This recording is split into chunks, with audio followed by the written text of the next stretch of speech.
All right, everyone, welcome to the Bowmen podcast. We are in our humble abodes this evening. We got Mr. Troy Forrester there from Greenlight Outdoors in Ohio. Say hi to the How's it crowd. going? How's it going? You know you've become a fan favorite, right? Well, I Every mean, every I'm mess mad at him for it. every message I get is like, "Where's Troy? Where's Troy? How about Troy? Did Troy do this?" Everything I get is about It's the, Troy.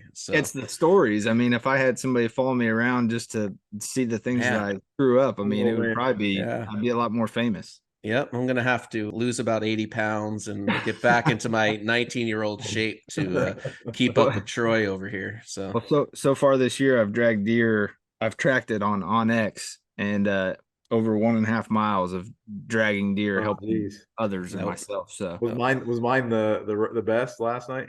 no, yours matched mine. Yours definitely was the most scared I've had about ruining the clothes I have on. I know Oh that. my gosh. I mean, It was out. the Muffalo Rose, it was nonstop, and it was like chest deep the whole way. All right. I still It have was thorns bad. So, everywhere. what the hell is a Muffalo Row? You So keep saying that. Like, it's what is that? I may be pronouncing it wrong. I'm sure somebody will correct me, but Muffalo Rose is a plant here in Ohio that, from what I've heard, because I'm not really from here, was originally brought into this state as like a green fence. Somebody put it up agriculturally to try and make a fence, and it's like a rose bush. So take the thorns from a rose bush that just tear you up, and then Okay. scatter them through the whole woods, and Yeah. Oh, they're that's a just spiny, pain in the thorny, butt. nasty, and they're everywhere, and nothing eats them or kills them. So they just, in some woods, especially the woods where the light can get down to them, they just grow like crazy. And Yeah. Josh just so happened to pick like the worst place to shoot a buck that we could get Yeah. to. And it had possibly been logged at one time, and then Yeah. windstorm after windstorm. I've never dragged a deer over so many down trees and logs. I fell down once or twice. I know Josh fell down once. I mean, 15 or so. I got my hands still bruised because my skin's so soft because I got soft it, skin. it was to the point like we were in Morphle Rose so much that when I started to fall, I didn't catch myself. I just kept my hands in because I didn't want the stickers in my hands. I just Well, like closed my the eyes. pliers cushion you on the way down. Yeah, I just closed my eyes and let myself fall, and then I was going to deal with whatever happened afterwards. But I didn't want to shred my hands any more than they already were. Well, there you have it. There's your definition of what everyone hates in the woods. Glad we don't have those around here because that would be pretty bad. Down at the bottom, we got the Triplepoint Outdoors crew, Mr. Josh Miller and his trees and camo, and then also our special guest here, Johan from HUNTECH Pro, straight out of South Africa. The big man is here. Finally, we got him, and he's finding out how hard it is to hunt these edgy whitetails we have out here in America. So everyone makes fun of us like it's pack your little Debbie and sit in a tree stand and wait for something to come by. But when you're in there for 3-4 days, 30 hours, 40 hours, and you only see one little deer and a squirrel, you get kind of aggravated. So No, thank you guys for having me. I mean, I've been following all your adventures on the podcast you guys have been doing, and it's great. It was great for me to see now, actually, to experience how hard whitetail hunting can be. It's like you mentioned, most of the times guys think it's easy. You climb up a tree and you shoot a buck, and that's not the case. Nope. That only works for some of us. It doesn't work for us. So yeah. Johan went from 30 centigrade in South Africa to 30 Fahrenheit like he saw a state trooper. Actually below 30 Fahrenheit. What do we have, like 24? Yeah, 24 this morning. 24 degrees Fahrenheit this morning. Yeah, it's been cold. I mean, we got lucky out here too. We got some of that cold weather. It's been 20s at night and in the morning, and 40s and 50s during the day. The bucks definitely kicked it off and had a good encounter last night with my son. So, that was good. But, really, we want to get in and talk about your trip out there and your excursions, and also a little bit about yourself and how this all came about for you. So we're going to start from there. So tell me, this is what, day 6, 7 for you in the States now? Was it 7? Yeah, day 6. Day 7. Day 7. He has more ahead of him too. Yeah. Is this your first time in the States? No, the second time. Last year was our first time. Yeah. And I think it was still, I don't know if it was summer or beginning of fall when I was here last year, but it was damn hot. It's temperatures going 95 to 100 Fahrenheit, very humid. And I think that was also that taught me whitetail hunting is not easy because the bucks only came out like just before the sun went down, So yeah, that's why I quickly learned that whitetail hunting isn't like everybody made it out that it's so easy to get them. But we were very successful. Our plan was last year to get a buck in velvet. So we headed up to Kentucky because they opened up first, and we were successful in getting, I think it was a good 130, 140 class a deer. It was my first whitetail as well, so it was very special to me. Nice. And my wife shot a big ass hog in Georgia. And I think I shot a doe and another buck. How big was that hog? It's huge. I think it was 240, 250 pounds. Yeah. Wow. So this year our plan was to get my wife a bigger buck, but now we've learned obviously how difficult hunting is here in Ohio. So Oh yeah. it is not as easy as everybody thinks it is. Yeah. I think honestly, everyone I talk to, besides the ones that have tagged out on good deer, it's been the same. They got good ones on camera. They're coming out late. The rut is taking longer to kick off. I was hunting last night and it was 29 degrees and 3 bucks came out together. They were like licking each other like it was their best friends. So it's like barely started yet, and I keep telling my son and I keep telling everyone that comes in the shop, like, people say it's on now, but it's not. You got to wait till November, like that second week in November. And then last year, this was the money week. Halloween was D-Day. It just changes every year. So it's just crazy. Yeah, I mean, generally for our area, that November 8th is like generally the peak. Like usually November 8th are the biggest deer I see get killed, but they were hitting it exactly at the right time. But I would agree with you, Paul, from what I've been seeing from these bigger bucks, because I jumped after I shot my buck last night and he went down. I was headed out to walk out a long way around, didn't scare anything else. And I jumped a much bigger buck than the one I shot about 80 yards in the corn. The corn's a real problem this year because it's so wet that I haven't picked it yet, and it's starting to here. And these deer in Ohio, it showed Johan, they got to watch big bucks jump into the corn to hide. They just lay in it all day long. There's nothing we can do to get to them. Yeah, that happened to me. Probably, I think the last time I was in Illinois 3 years ago, and it was really, really wet, and they couldn't get the corn out for anything. And they finally got a break, and everything was just, laid up in the corn until they cut those crops. There's nothing is there like a spider on the wall, or like you guys yeah, you guys wouldn't guess the drop time is outside now. Shoot them. Like, stop recording here. Yeah. Delete the spotlight. recording. Delete the recording. Listen, man, you got to do what you got to do. I'm glad that it's 5 o'clock p.m. and the sun's shining. I'm an Italian from New York. I will delete this. There'll be no evidence of it, and we'll start it over in 10 minutes. Got it? Come on, man. So listen, I'm gonna give you some advice here. So I offered to come up and cook for you guys, and Josh said it wasn't a bed. So I told him I'd sleep on the floor, and he wouldn't do that. So anyway, if I was there, this would not be happening. You'd be dragging a tear right now, because where I come from, if no one's looking, you do it. Shoot, shovel, and shut up, Johan. Yeah, I learned Troy good. AAA, shoot, shovel, and shut up. Nobody else. There you go. Yep. Yeah. I told him my thing was, you do something, you don't even tell yourself about it, and then if you even tell yourself, too many people know. Yep. Well, obviously, guys out there, if we don't delete this recording, we're joking. We're having fun. We're playing. We're messing around. We're just heartbroken because they come out at night and give us a chicken. I will say, in my younger years growing up in upstate New York, there was a couple that, you had to do what you had to do, and you learned to do some of that stuff. We won't mention any names, but hey, we were all young. And if Steve Ranella on Meat Eater could announce it worldwide to 1 million followers plus, I can too.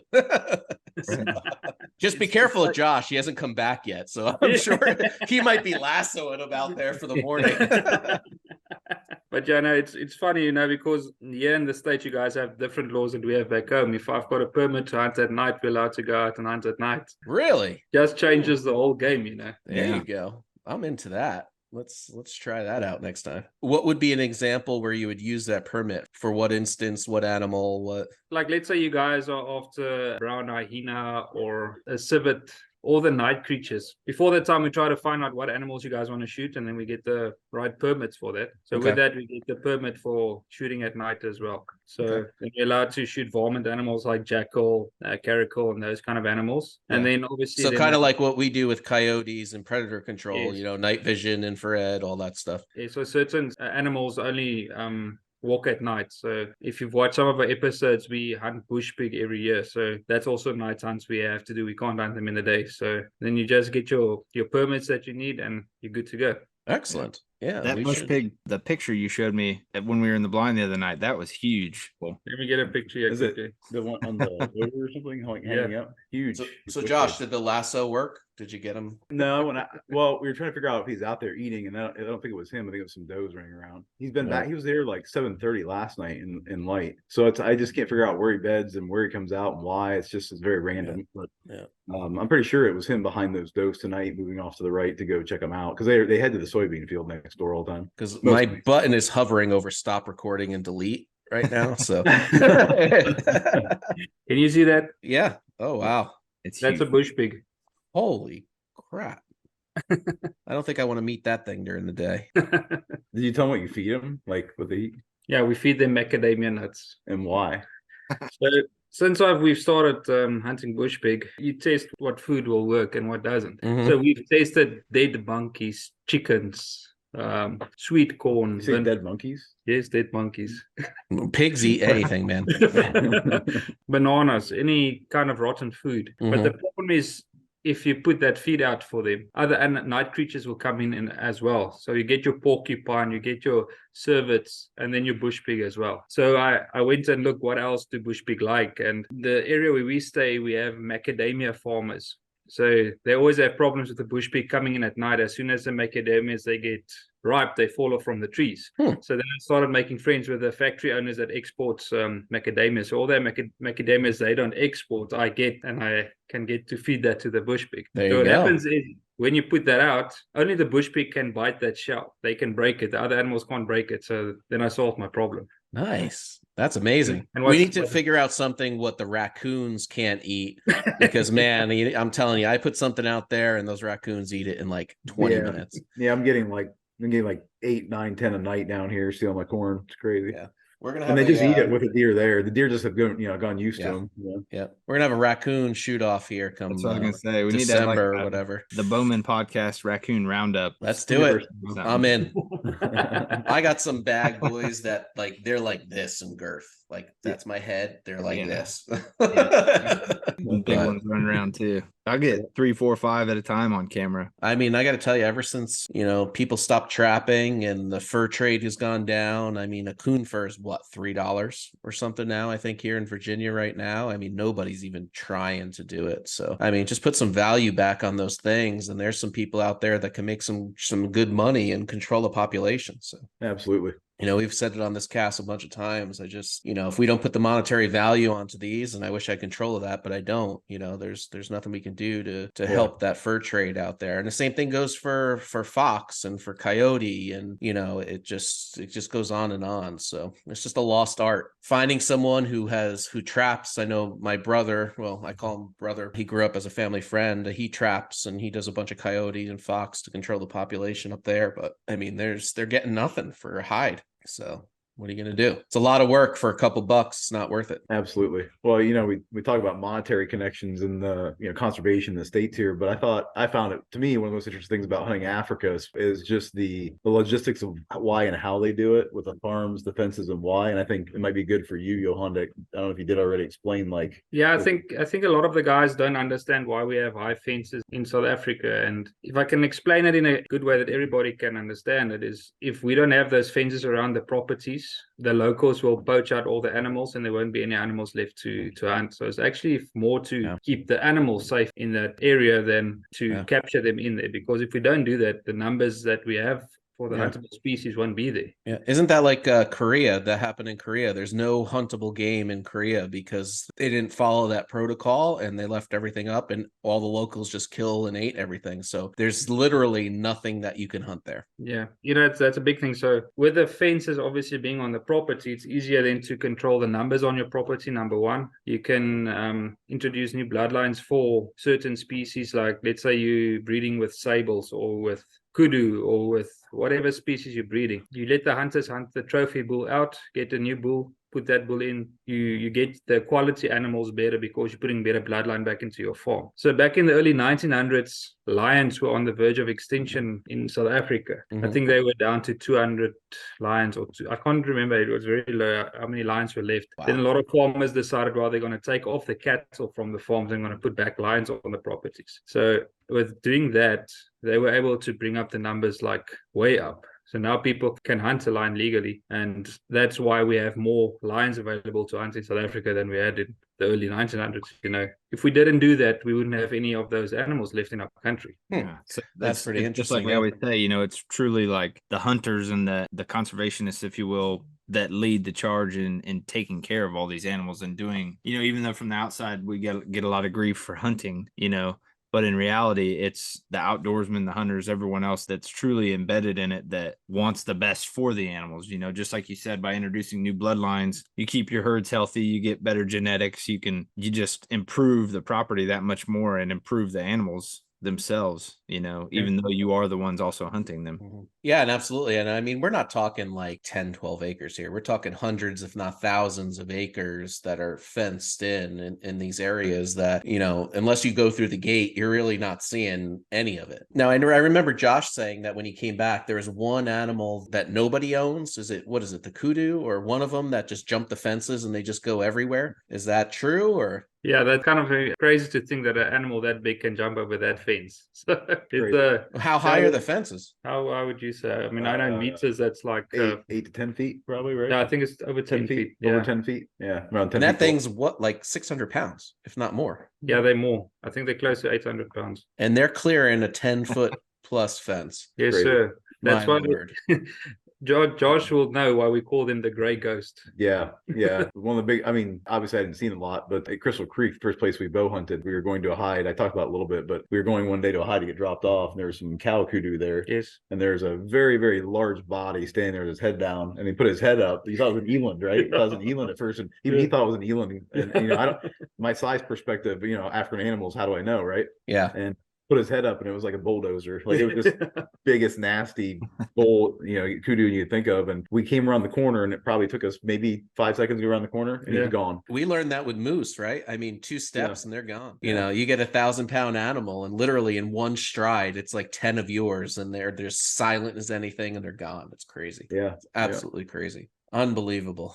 Well, hey, that's great. So did Johan bring any of your mounts back with him, or is he still, making you pay all that freight? Well, the mounts are over there still, but I'm not really sure. Like the whole crate they'll all be inside the crate when they come. Okay, I don't even know what to do with them. I mean, there's gonna be, there's a lot. That's a lot to do. I mean, the spread on that thing's probably like 8 feet wide or something. So they can mount it on the hood of my truck. That'd be cool. Like, there you go. Style.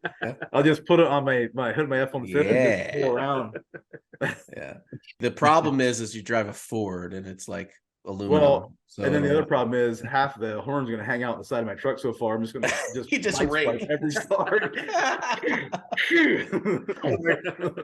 Well, listen, I got 14-foot ceilings plus in my living room. I got plenty of room if you need to store them for a little bit. Yeah, the two that are pretty special to me, I'm looking forward to getting are probably the 44-inch Sable from my previous hunt there in July, and the 25-inch Impala was real special. And it has nothing to do with really the size of the animals. To me, it's all about the memories of the day and the hunt that I'm going to have the rest of my life. So obviously everybody wants to shoot a big animal. It's great. But this year, the buck I shot last night by far was not my biggest buck in my life, but it was in a situation where it was a great hunt. Like it was just so exciting that, Troy and I have been hunting. You guys know how it is out there in the whitetail world. I'm not telling anybody in Ohio or the states that hunts whitetail anything they don't know, but these deer pictures people put online, man, I got to tell you, every deer picture is special to me, not just Clovis killed, but any broadhead killed, because I know the story, the energy, and the time that hunter, whether it be a kid, a guy, or a lady, put into hunting that whitetail, and who knows what their season looked like. I had a great hunt last night. The hunt was fast. Like my season changed. I was pretty frustrated after that first big buck I didn't get a shot at too close about 3 weeks ago, and Troy and I have been hunting really hard. Both of us been struggling. It's been a struggle of a season for us, and you just can't get on them. This corn's been killing us here in Ohio, but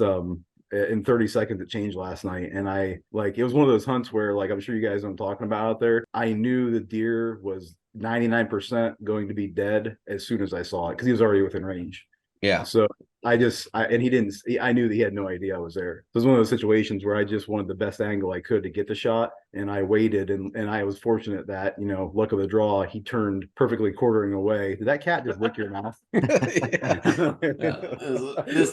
it. I just like how you sat there. Appeared out of nowhere. This is my buddy. This is Jackson. He's a badass bastard. He is He's chased black bears. He's kept the dogs at bay. He's turned into my little buddy. So he came and gave me a kiss, and he's ready to go. Bye-bye. He's a cool cat. That's a cool cat. Every picture I see, I think of my own experience and go, man, people, we always wonder why people like want their deer mounts, right? It has nothing to do with the actual physical mount. It's all about the memory, right? Yeah. So it's been a pretty special season. Yeah, absolutely. I mean, there are times we're out there hunting and you got to make a choice on, are you going to shoot that? And there's bigger, there's smaller, what's there. But sometimes it just feels really right. It just feels like everything's come together perfect and this and that. And you just want to do it. And, hey, kudos to you. That's a great buck. A lot of people would shoot it. I would any day of the week. So it's that's all that matters, is you got the memories. And I think that kind of segues into what we say on here a lot of times is I love seeing trophy huge bucks on social media and everything else. But at the end of the day, like, we all got to chill out with bashing each other for, oh, I shot 100-inch deer. Who cares? My son shot a spike. It was first deer. Is 9 years old. Like, celebrate that. Scream it from the rafters. Like, I'm going to go and I got a 100-inch 6-pointer that's just 5 years old and just a beast. Like, I'm going to shoot his ass if he comes out because, like, he's just a cool buck. But, that's what we got to do. But yeah, I think we get saturated with these, and I do it too. These big, huge, enormous bucks that people are, fortunately taking. You get saturated with it, and all of a sudden it's like you're oversaturated. And at some point, you just kind of go, "Hey, that's great, big giant buck's awesome," but the adventure is more fun. Like Johan and I have had some just unbelievably amazing adventures together in different hunts and memories, and just that's what it's about. Is that fun? So yeah, and you know what? I've heard you over the past couple months during the season talk about, because obviously you build broadheads and you have that company and it's doing phenomenal, like what it means to you to shoot something and have somebody else shoot something with your product that you made. I've been working on bows forever, but this is really the first time that I've had a standalone brick and mortar shop. And, to have people like today, a guy, he came in with a bow that he set up that, he bought wherever, who cares where he bought it, whatever. And he was having problems with it. And I fixed it for him and we shot and we got him shooting well. And he was doing really good. We made some, technique changes and whatnot. And he showed me a picture. He sent me a picture today. He shot a 10-pointer and an 8-pointer like 20 minutes apart, like a 150 and a 140, because you could shoot 3 bucks in Virginia and 3 does. And he had a picture of them side by side like this. Like, I'll send you guys a picture later, but how proud I was just to be a part of that. Like, he may not have gotten that opportunity if it wasn't for what I did. Maybe he would have, like, who cares? But it was, special to have them send something and say, hey man, thank you. It becomes personal, right, Paul? It becomes personal, especially like, and I know Troy feels the same exact way because he and I have had a lot of talks recently, and everything we do is so personal to us because we love it so much, right? And it sometimes plays into the emotional strings of being a person and why you put so much energy in your entire life into in your being into what you're doing. But to me, I feel like you do, Paul. Every person that chooses my broadhead to use to hunt that buck of a lifetime, I know what that choice takes. I know the decisions and energy that go behind it. And so I always want people to know that I'm doing my best to put that product in your hand that's going to absolutely perform for you when you hit that release. Yeah, absolutely. And, I'm a firm believer of that as well. But all good stuff, definitely. But I want to touch on Johan here a little bit and change gears. So, Johan, I got to ask, man, like, how did you get into hunting? What got your passion behind it? Were you born in South Africa? Like, give us a little bit of your story here, because I know there's a lot of people following us that are like, South Africa, Triplepoint, South Africa, Johan, HUNTECH Pro. Like, what is all this stuff going on? Like, who is this guy? You're huge out there. So let's spread your word here in America for everybody else. So. Oh, no, thanks, Paul, for the opportunity, man. Now, we were talking about it. I don't come out of a hunter's family. So the first time I started shooting a bow was when I was 18 years old, and I was pretty good at hitting a target, And my one friend asked me, well, do I want to go shoot a buck, And I said, okay, well, I've never hunted before. If you take me for a hunt, it will be great. And you've got the candies again. I want some Halloween candy.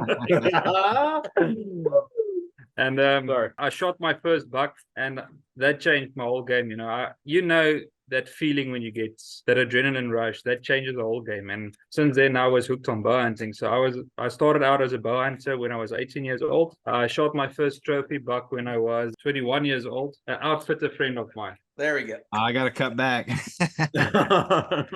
been snacking on it for like what? Yeah.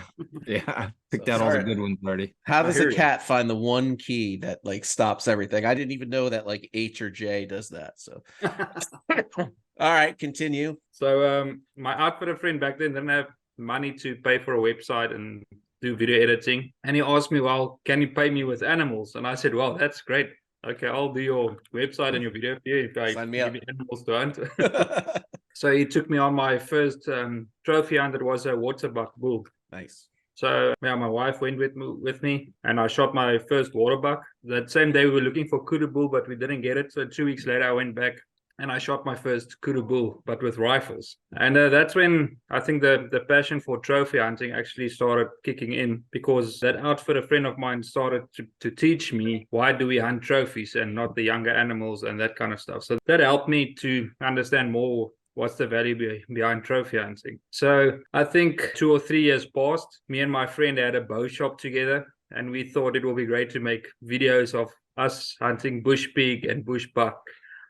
You know, just kidding around, making videos for ourselves. It was 2016. We had the chance to make a TV show. And back then, there was no other show that we actually knew from South Africa or who else we can contact to help us with it. But we saw videos of Tom Miranda and Jim Shockey and all these guys, you know. So we watched some of their videos and decided, okay, let's go in a route. We will contact game farms and we'll market them on the same principle that they give me animals as payment for marketing. So real quick before you continue, so how you say you had the opportunity to start a TV show, how did that like get into a little more details about that? Because I think that everyone who has one kind of says the same thing. And, you know, what does that look like? You know, for the Joe Schmo out there with his camera that hunts on YouTube every day and throws stuff out there, like, what does that opportunity look like? Because I watched something on YouTube today. I don't even know who they were, but out of New York, and they had some amazing ass footage, man. Like, they had a couple great hunts and whatnot. And I'm like, how are these guys not on TV? They were fun, they were exciting and whatnot. So, like, kind of lay that out and what that looked like from your perspective, if you don't mind. Yeah, so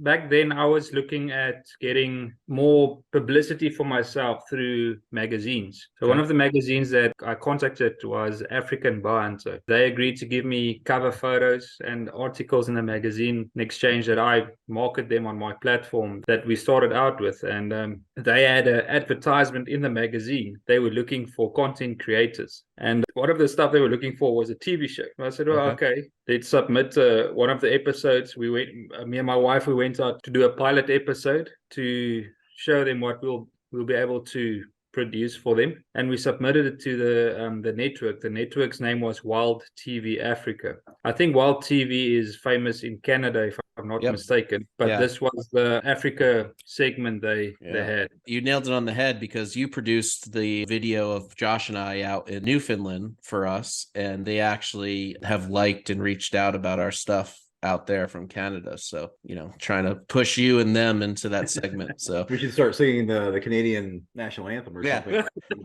All together. Boy, oh, you want to do it? I'm a hockey player. I should know. Listen, Canada. Listen, I won't let him continue. I want to jump in, but I want you at some point in time, ask him about the word Joel. Or what do you say? Yo.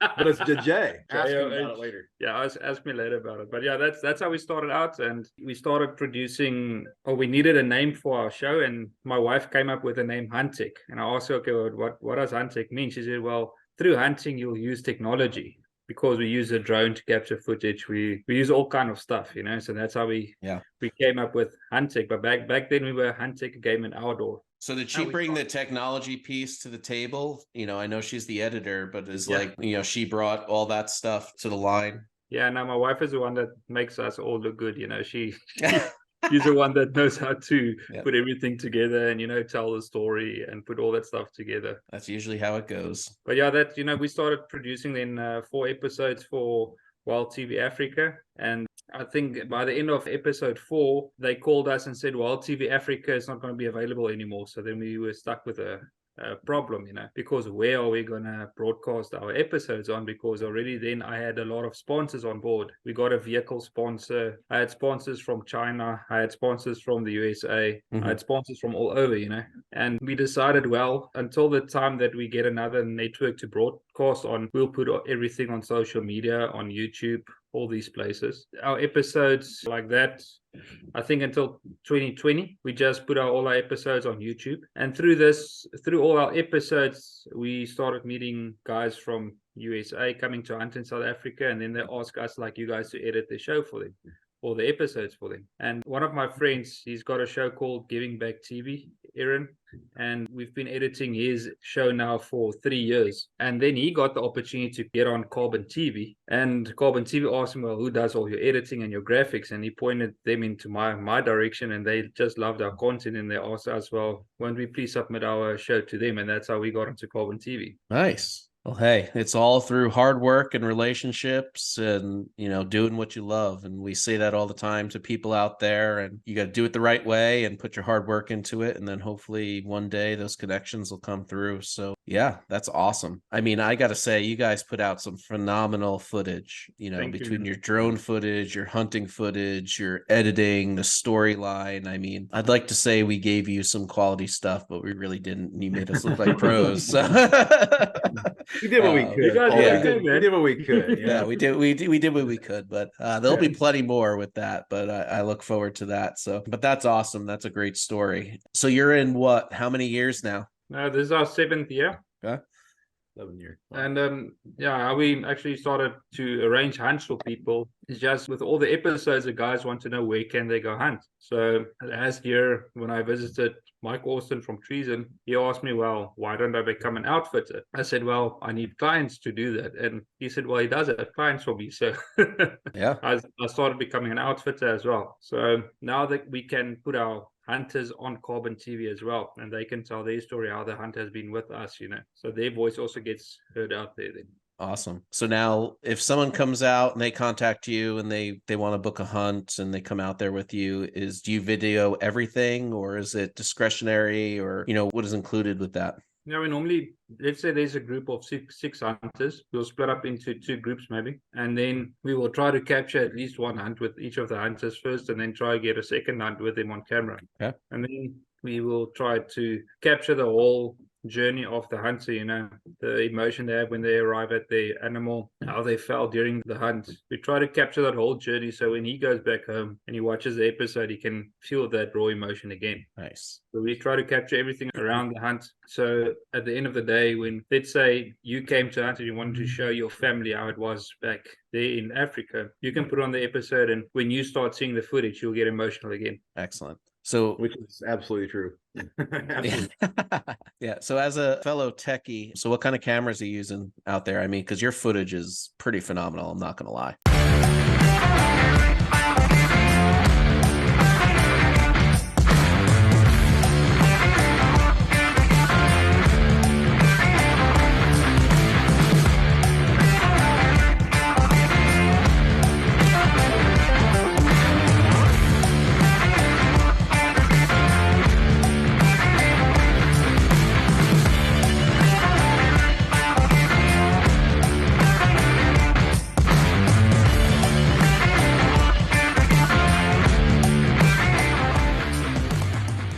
So as a fellow techie, so what kind of cameras are you using out there? I mean, because your footage is pretty phenomenal. I'm not going to lie. Well, up until recently, I used to use a Canon 80D to do all the interviews and the photography. Our impact shots we used to do with the Canon Nikon P900. Okay. It is a camera that's got a 40 to 2000 millimeter zoom for taking shots up to 1,000 yards, that we'll be able to capture that. Wow. But I recently. So now that's like a video camera, or is it like a photo camera base with a lens? It's like a bridge. You can take photos and videos. Okay. But the camera that I bought now is the new Sony A7 Mark IV. Yeah. And also the Nikon P1000. That's got a 20 millimeter to a 3000 millimeter zoom. So to put it in perspective, the previous camera, you could zoom onto the moon and you can see the moon. With this new camera, I can see the craters in the moon. Wow. That's very cool. So are they cheaper in Africa? So like if you buy them there and you ship them over? That's why I buy them here. Or it's the other way around. Okay, so if you need a camera, contact us and we will we'll get them for you. All right, because you're talking high quality stuff right there, and that just shows in your footage. I mean, you obviously, everybody out there, use what you can and get out there and hunt and video and show your family and put it up on wherever and try to make an impact. But if you have the finances to do it, like those are some of the best cameras out there right now in the market. So that's pretty phenomenal, pretty awesome. So what, your wife didn't want to come on podcast tonight? She just or she's sleeping? No, she's busy packing. We're leaving tomorrow. Probably morning. exhausted. They've been putting in the time. I'm telling you, Troy. You're leaving tomorrow? Yes, sir. Yeah, they're going to Kentucky to hunt, right? Yes. They've got more hunting to do. They're going down to Kentucky to hunt. Oh man, so They're back actually to Kentucky, huh? Yeah. And then How long are you there? I think we'll be in Kentucky until Wednesday, if I'm not mistaken, and then we drive back to Georgia, and then we've got some hunting in Georgia also to finish. They're gonna be Wow. tired. Yeah. Well, By the time hopefully you get back, you'll need a warmer as you go vacation. south. Hopefully it'll warm up for you. Yeah, exactly. Yeah, so it's going to be crazy. Like, I'm sitting in temperatures that's like 30 Fahrenheit. When I get back home, it's going to be almost 100 Fahrenheit. Well, it's your summer, right? Yes, Go from 30 Yes. Fahrenheit to 30 Celsius. Yeah, it's summer over there. And you got to see your first snow, which is pretty awesome. Yeah, that's amazing. Yeah, you guys were loving that, huh? Yeah, no, it's I mean, it's the first time me and my wife ever seen snow fall, so it was like we were like kids, we couldn't. Yeah. Like, Josh, wait, I need to film this. Yeah. He's like got his phone in my truck windshield filming it driving down the road, and I'm like, first of all, that's not that much snow. Chill out. No, Yeah. I just mess with him. But second of all, I said, with the big flakes, when it comes down, you drive through, it looks like the Windows Starfield screensaver. You're just like going through a tunnel, and it's really cool. But they were that's been the coolest part, is having them here, and the camaraderie, the friendship, the food, just having them here to experience, the country. I knew the whitetail and getting on a big deer would be hard and tough, and having them here during rut was the best chance. And Troy and I had put them in some really good spots, and we saw some big deer. We saw big deer. It was just playing cards with the corn this year. So Yeah, it's a problem in the Midwest, man. If they leave the crops up, everything sits in the crops, and it doesn't matter where you are. If you're in Illinois or Iowa or Ohio or whatever, pick it. That's up to the crops. When they cut it, you're good. You're golden. With Josh though, we spent time in the blind morning before last, and I had to keep reminding myself, because we were talking and getting along so well, that I had to keep thinking okay, we're here to hunt, try to get him on a deer, let's try and get a buck in. And we had that little spike come in, and then something came up right behind us, but of course that's the challenge of hunting in a blind. We couldn't see what it was, and I mean, we tried, but the experience was awesome. It was great hunting with you, Johan, and your wife, and just it makes all the effort worth it. But I wish we could have got you guys connected with one. Well, what that means, I think that means that we're gonna have to go back to Africa in July. That you guys are gonna have to go with That Triplepoint and do some African hunting. So, Oh, I'm in. Sign me up. As long as I can use my bow, I'm good. as long as I use your bow.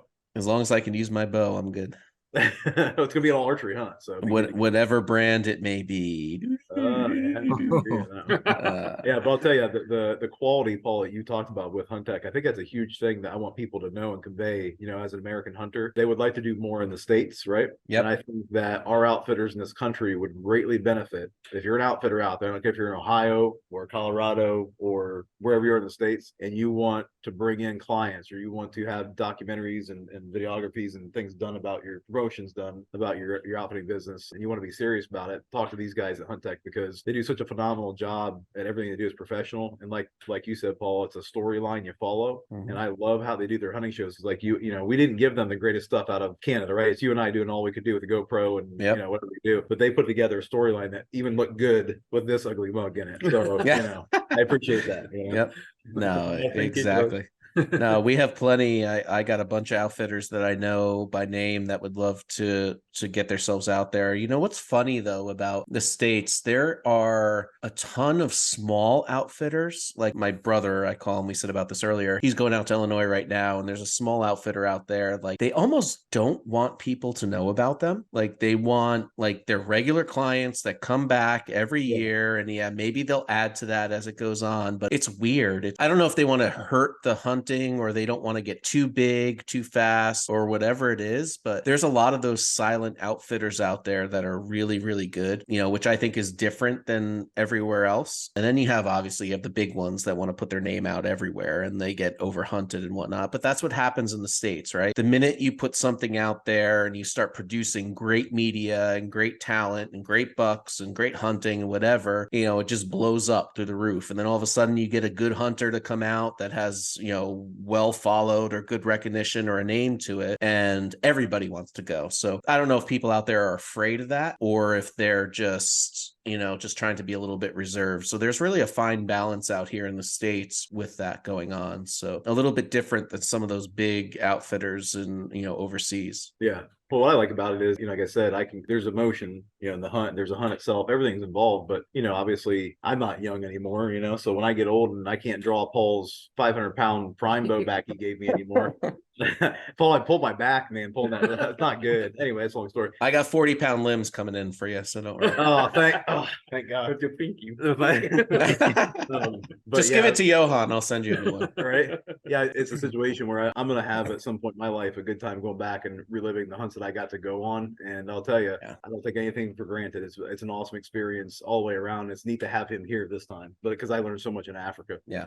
Excellent. Well, I got a couple things here that are off the topic that I heard recently on different podcasts, and I kind of wanted to get the boys, you guys, input on it, especially Johan coming from a different country and whatnot. So Colorado has recently put a bill into play that wants to ban trophy hunting. So it started with cats, so mountain lions, lynx, and bobcats, and then other representatives said, well, if we're going to limit that, what's the difference between that and a Dall sheep or a bighorn sheep or etc. black bear? Most importantly, those are the ones they're naming. So there's a big bill out there right now in Colorado to ban trophy hunting. And if that encompasses that, that's going to include mule deer, elk, moose, everything else that's out there, right? So everybody out there that might be listening or maybe a part or hunt Colorado in some way, please do your research and look out there. I know the people fighting this, the group that's fighting it, I forget the name of it. I wish I would have wrote it down for this. I'm sorry, boys, but they have $1 million a month to spend for the next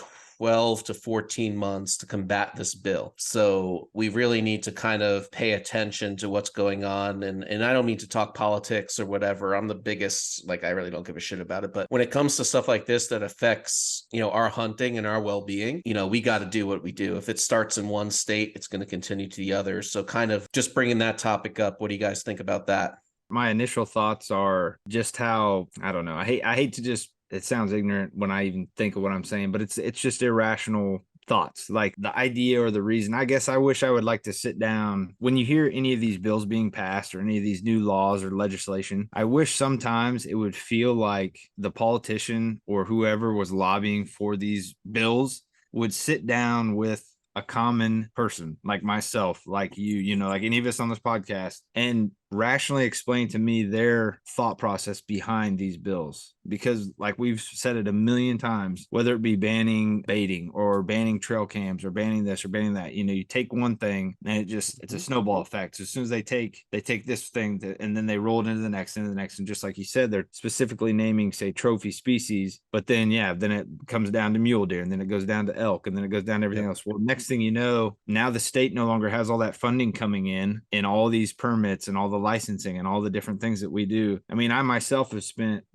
$60 on tags here in Ohio, to hunt something that's naturally here, that's not a trophy, quote unquote, and I feed my family all year with that meat, and it's clean meat. It's good meat. I know where it came from, not to mention the whole hobby side of things and the sportsman side. But I guess my perspective is just, I get so frustrated from my background, working for the government and being a part of it and retired from the military and everything else. It's so hard for me to sit back and rationally understand their thought processes. If they're going to try and ban these things, my biggest question right off the bat is why, what is your rationale behind that? And then two, like, like just a functional thought process of all that funding, all the conservation efforts, all the money that those states are going to instantly lose. And so how are they going to support all those things that money supports, all the national parks type things, you know what I mean?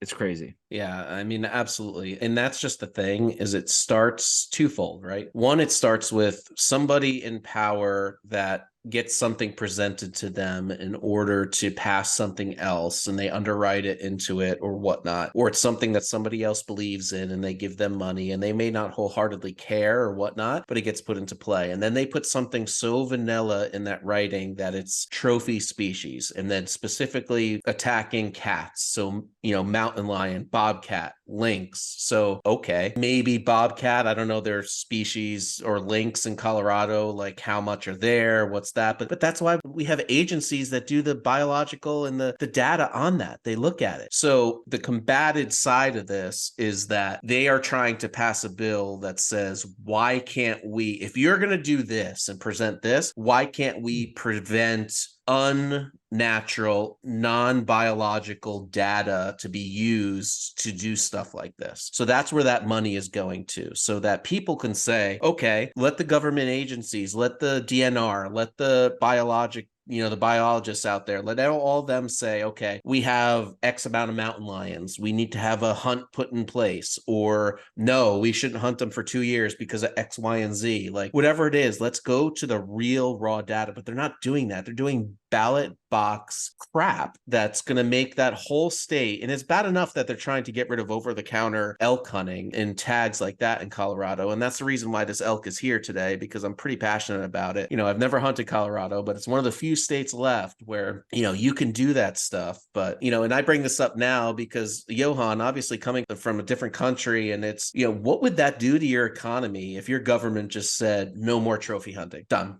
Yeah, well, I mean, you'd be broke, you'd be poor.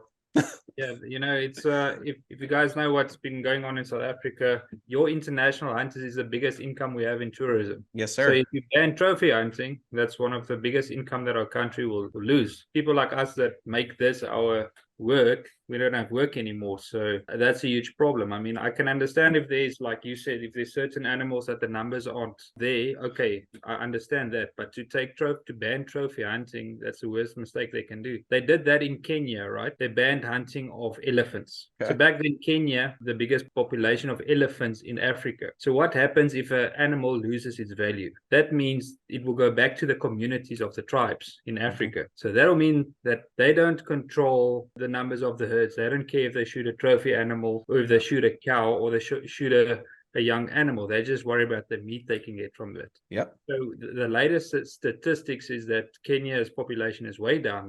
They don't have a lot of elephants left, and that's because they stopped trophy hunting in their country. So that plays a huge role in our African countries as well. I mean, with the hunting of lions that the people didn't understand, okay, there's a problem. I wouldn't say there's a problem, but there's certain stuff that some of the guys didn't do right. Like, I agree with that. But to ban trophy of lion hunting in our country, I mean, you guys can still come and hunt them in South Africa, but your country doesn't allow the importing of the trophy into your country. Correct. It's like polar bear. They sit there forever and they rot. And yes, to stop trophy hunting completely, that means a lot of people will lose their way of living. Oh yeah.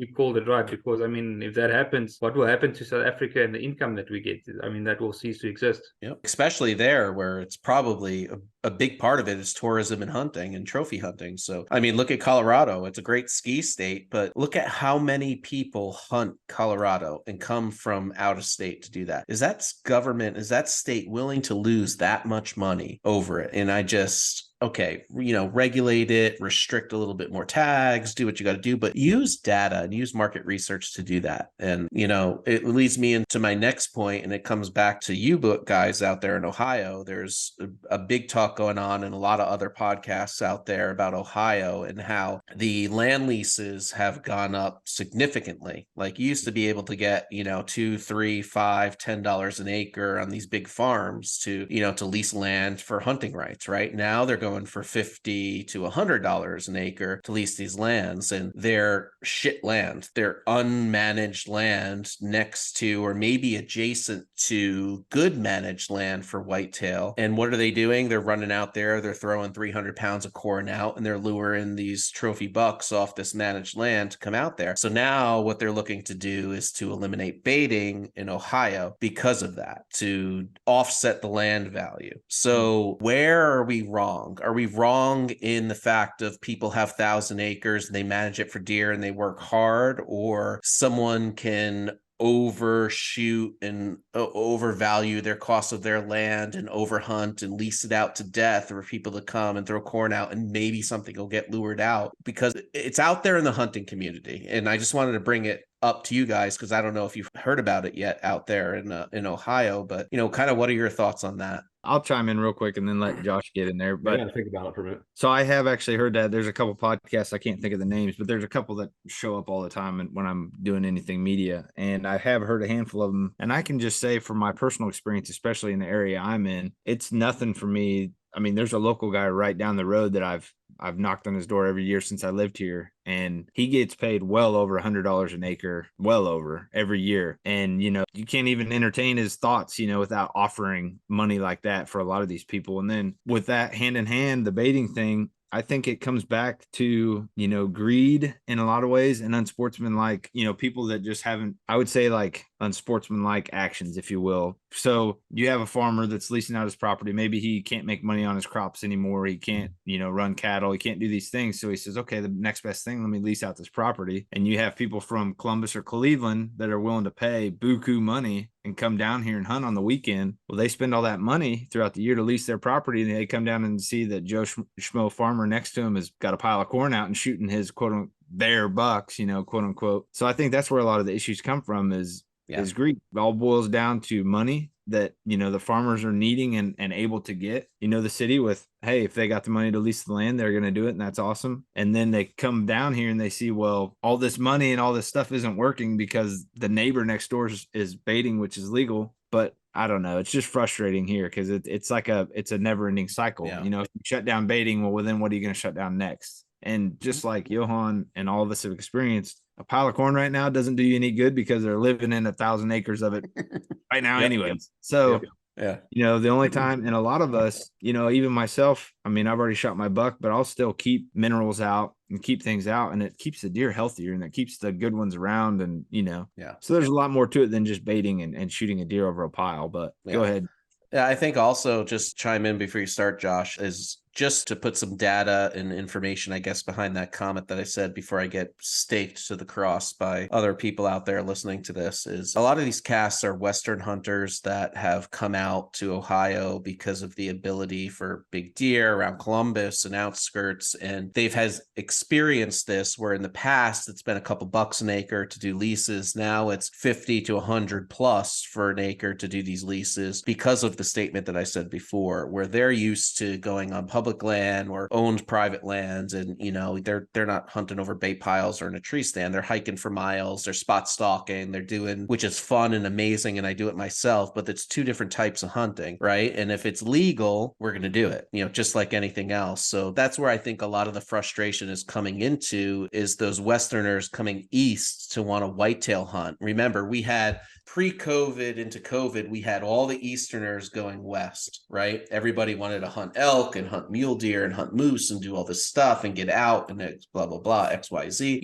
Now you have a little bit of the other, like they want to come out and they want to start whitetail hunting, but they don't understand the difference of it. And if it's legal in a state, don't combat that person for doing it or the laws that are there. Accept them and choose to use them or not use them to your advantage. So, and I know Levi Morgan's a big part of this. He hunts states where he can bait, and he chooses not to sit over bait piles. He'll bait 100 yards away and then sit in a tree, 100 or 50 or 200 yards away on the trail they're coming into. Like, kudos to him. That's what he wants to do. Great. But, I think we have to be more understanding of what is acceptable out there. And it goes back to the whole crossbow, compound bow thing, right? Like, if you can use a bazooka, use it. I'm going to use it. So, Josh.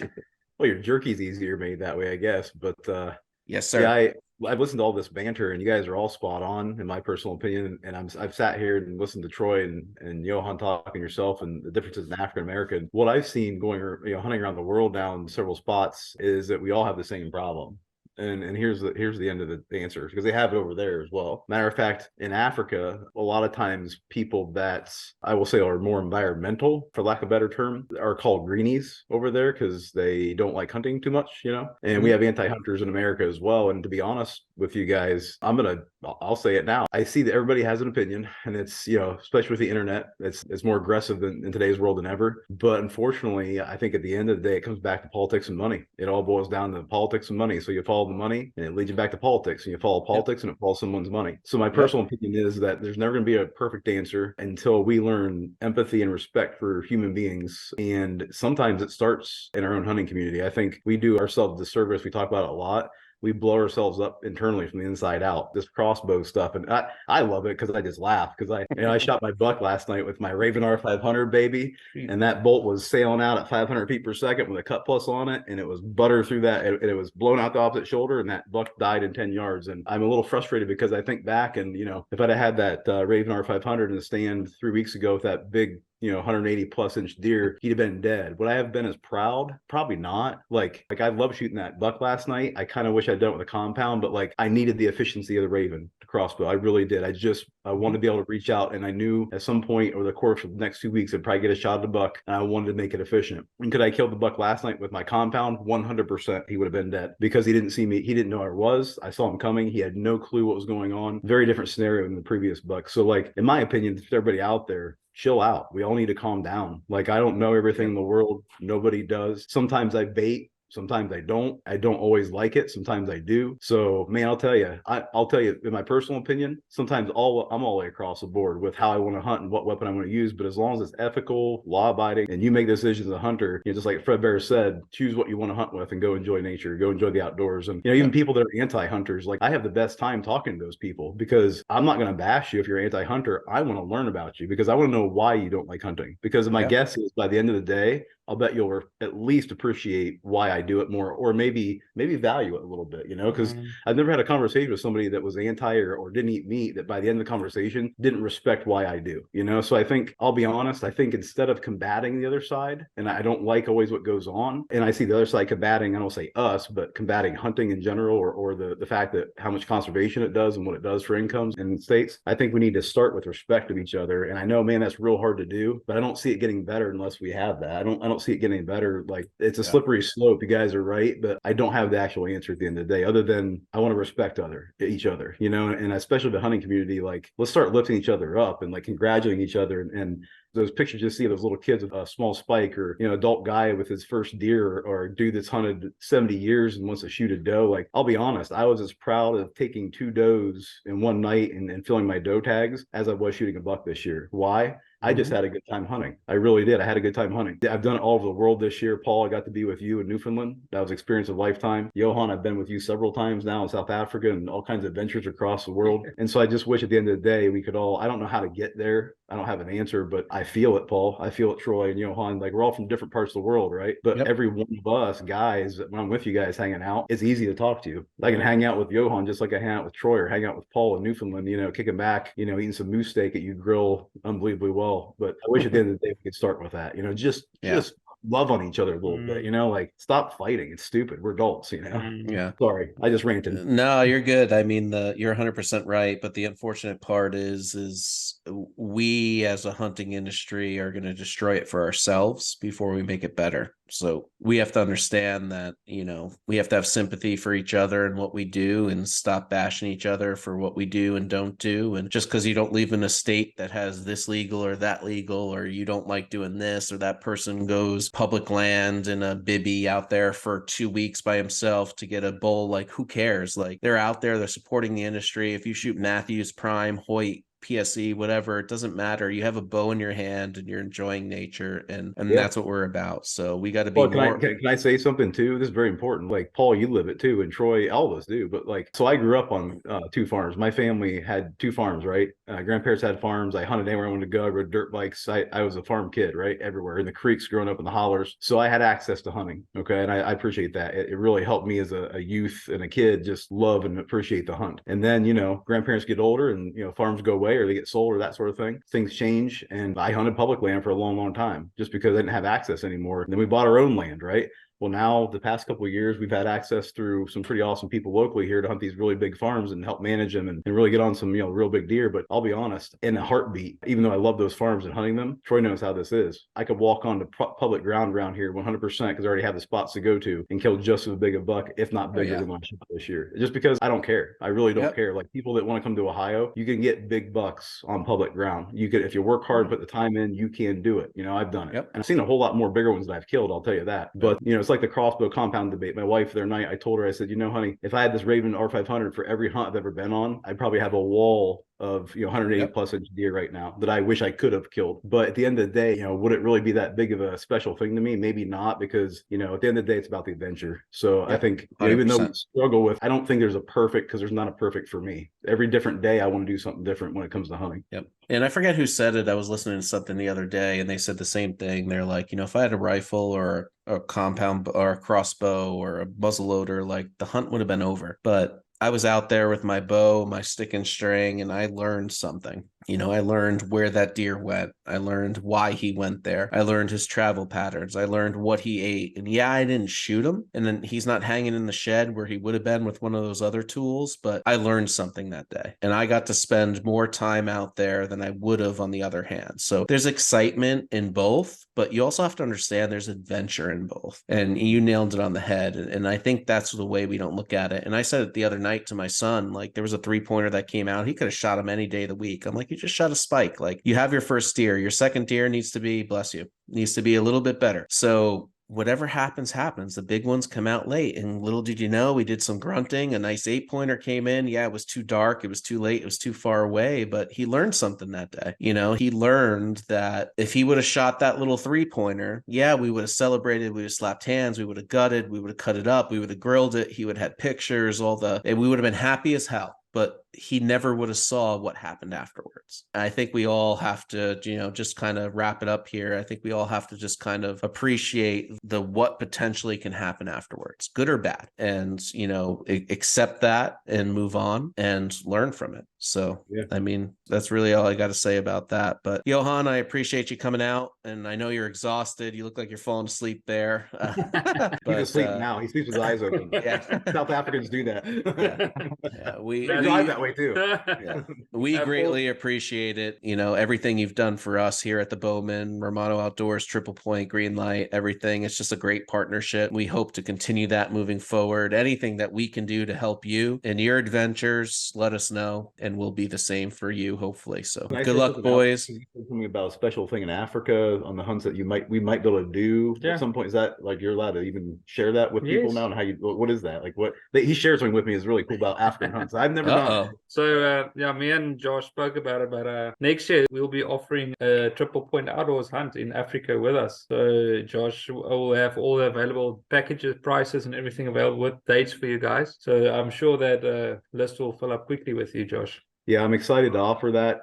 Freezing Camo is going to be working with you on a trip, and Triplepoint now is able to line up a trip with, HUNTECH and South Africa. But the amazing experiences I've had hunting there, I'm going to be able to share with people. And I think the quality that Johan brings forth with selecting the right farm to go to, people that know me know that I'm going to tell them straightforward exactly what went on and how I enjoyed it and what was great, about it. And I trust in Johan that he's going to make the experience that good because he's done it for me every time I've been over there. It's just a venture of a lifetime, and we'll have an affordable hunt for people, but yet it'll be an absolute lifelong memory that you will never, ever forget, or I guess probably want to line them up every year. If you go on one, you want to go back every single year. So everyone can kind of keep aware of that coming up here. I'll get information out on our Facebook page probably for Triplepoint, and start the information flow to people if they're interested. But we're not going to have an unlimited number of spots, or we have a limited number of spots to go. It will be all archery, and I think you'll have the adventure of a lifetime with HUNTECH in South Africa. Absolutely. Well, we'll put all your info up here on the podcast. We'll have it in the show notes, and we'll also have pop-ups with HUNTECH Pro and some of your images and your contact info as well coming out, so you can share it to your group of followers and all that. So awesome. I can't wait to be there and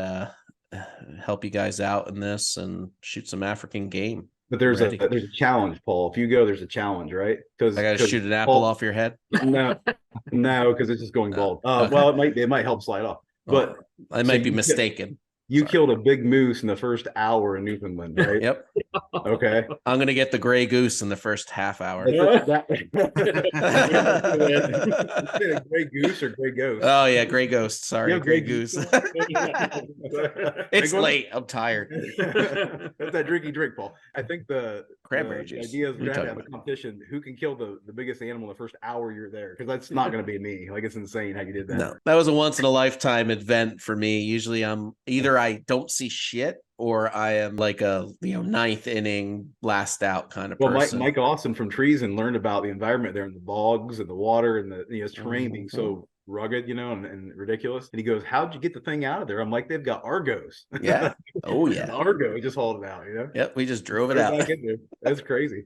What a trip. Yep. All right, man. Thank you guys for the opportunity. I really appreciate it, and thank you for the likes and shares and the support. And Troy, it was awesome to share the day with you. And thank you for everything you guys have been doing. Josh, just want to thank you also again for everything. It's been a pleasure to be with you again. It's been fun to host you guys, and hope you come back anytime.